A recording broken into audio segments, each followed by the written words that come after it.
Hello everyone, AmyR here with Prairie Paper and Ink with another video for honeybee stamps. So today's cards use the brand new Zen Ocean stamp set. My last video that I did for them, I used the Zen Bouquet stamp set that has been super popular.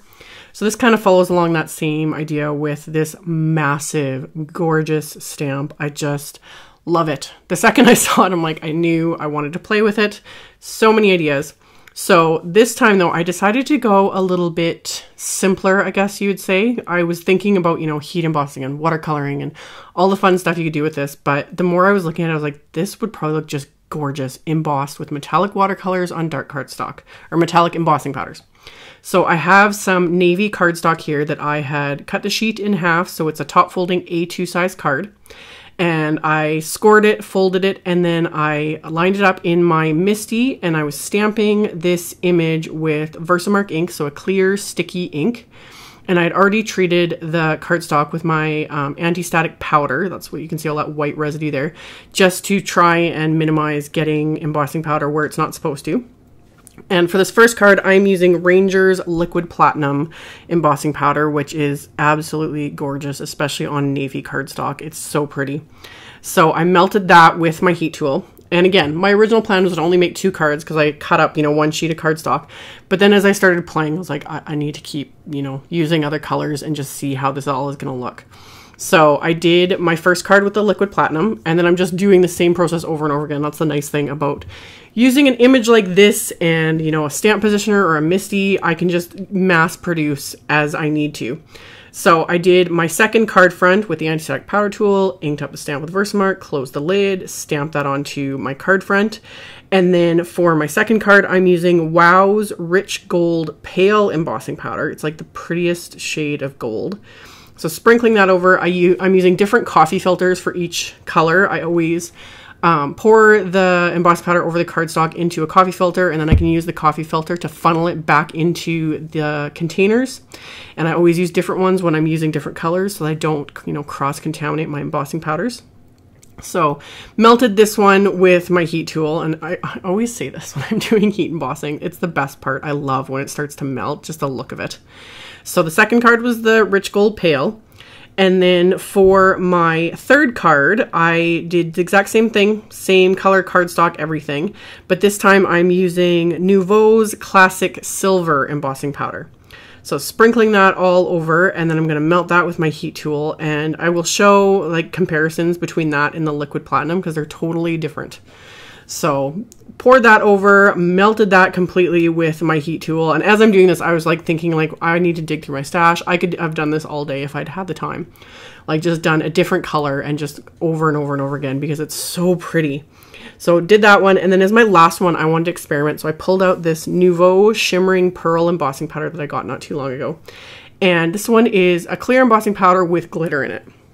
So a little bit different. It ends up being a little bit chunkier because of the glitter, but it still worked with this image. So stamped this onto the card, poured over this embossing powder, and then heated it with my heat tool. And it completely changes when you heat it because it becomes clear, and then the glitter. I was also thinking how gorgeous this would look if just embossed with just clear embossing powder. So you just have that glossy effect on the cardstock. And then if a person wanted to, you could totally go in and still and color this. I use metallic watercolors in a little bit, which look really pretty. I just splattered on, but you could also paint this in, with metallic watercolors, and it would be gorgeous. But I decided to keep this a little bit more simple for this set. So I did all of my heat embossing, and I had made sure to leave room on the bottom right corner of all these card fronts because I want to stamp sentiments onto all of these. So I'm going to line up the cards now in the top corner of my MISTI, and I'm going to stamp a sentiment from the new Mermaid song stamp set.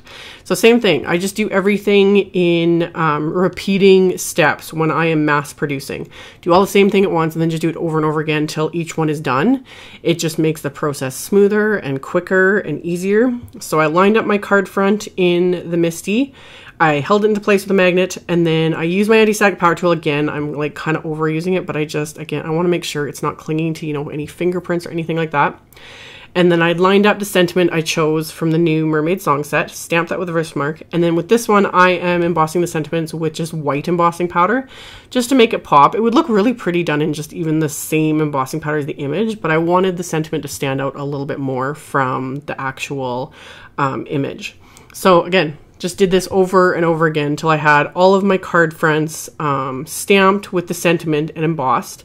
Just repeating the process. So lining it up, putting down the magnet, stamping the sentiment, pouring over the embossing powder, melting it with my heat tool.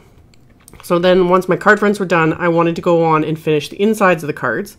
So I'm gonna line up the card on with the inside open in my MISTI here.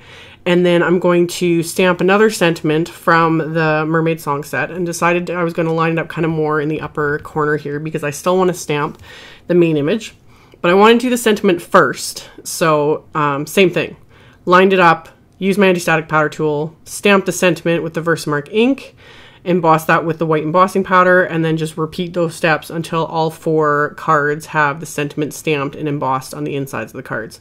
And I did the sentiments first because I plan on stamping the large Zen Ocean image on the inside of the card with the Versamark ink to get that tone-on-tone watermark look. And I did not want to have to fiddle with the embossing powder clinging to anything other than the sentiment, because like I said, Versamark is a clear sticky ink. It takes a longer time to dry, so it's just easier to do the sentiments first. So got the sentiments done, and then I'm going to line up the card one last time in a different section of my MISTI here, and then figure out where I want to place this large Zen Ocean image. Then I can close the lid of my MISTI, pick it up there, and then I can start stamping on the inside of the card. And with the Versamark ink, even though it's a clear sticky ink, once it's dry, it's completely dry. Like, you can write over it with a pen. You won't have a problem with that. Even though these are such dark cardstock, though, I would use a gel pen anyway because it would stand out so nicely. Especially, you know, use a gold gel pen with the gold embossed image, use a silver gel pen with the silver one, or just use a white gel pen. Any of those would just look so nice on the insides of these cards. I love gel pens on dark cardstock. It just looks so pretty when people open the card. So once I'm done with all my stamping, I'm taking just a Swiffer cloth and rubbing it over the inside of the card and the outside of the card to remove all that anti-static powder. I also will use my hands sometimes when it gets a little tricky and it doesn't want to come off. I'll just rub my hands on the cardstock, and that helps kind of pick up that anti-static powder. So give that a little bit of elbow grease and completely remove it. With the Nuvo Shimmering Pearl Embossing Powder, I use my hands more than the cloth because the cloth kind of sticks on that glitter a little bit and you don't want little fibers everywhere. So I was a little sparing with the cloth, and then just use my hands there to like rub away that excess anti-static powder. And then once I'm done that, this is where I want to add just that little bit of splatter. I couldn't resist. These would look gorgeous though to go in and like actually color in the whole area, even if you just like did it almost like a wash. But you would have to be careful with how much water you apply because this is just cardstock and not watercolor paper. But I've done other videos showing this just using these watercolors on dark cardstock, and it's so pretty.